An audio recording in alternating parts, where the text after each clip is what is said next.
রাস্তায় যখন কোনো মহিলা তার হাজবেন্ডকে নিয়ে ভিক্ষা করে, ঠিক তখন একটা প্রাইভেট কার এসে দাঁড়ায়, সেই প্রাইভেট কার কিন্তু ভিক্ষা চায়। কই সেই মহিলা তো বলে না যে মানুষেরও কপাল আর আমারও কপাল, মানুষেরও হাজবেন্ড আমারও হাজবেন্ড, মানুষের হাজবেন্ড গাড়ি চালায় আর আমার হাজবেন্ডকে আমি ভিক্ষা করি, তারা কিন্তু শান্তিতে আছে। কেন জানো? তারা তোমার মতো কম্পেয়ার করে না।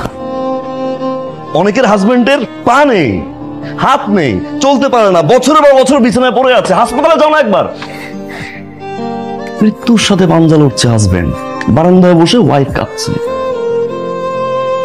কম্পেয়ার যদি করতে হয় তাদের সাথে করো না।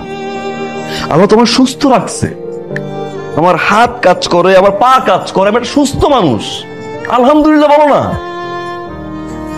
অনেকের হাজবেন্ড অফিসের জন্য বাসা থেকে বের হয়, অফিস থেকে বাসায় ফিরে লাশ হয়ে, হয়তো অ্যাক্সিডেন্ট করে, না হয় কোনো অঘটন ঘটে। আমি তো সুস্থ হয়ে বাসায় ফিরি, একটাবার গেটটা খুলে আমাকে সুস্থ দেখে আলহামদুলিল্লাহ বলো না। আমার ফিলিং শেয়ার করতে পারি না, আমার কষ্টের কথা শেয়ার করতে পারি না, সারাদিন শুধু compare compare compare compare compare, আর I am done with this. আর বলো না, আর বলো না, আমি রিয়েলাইজ করতে পারছি, আর বললো না।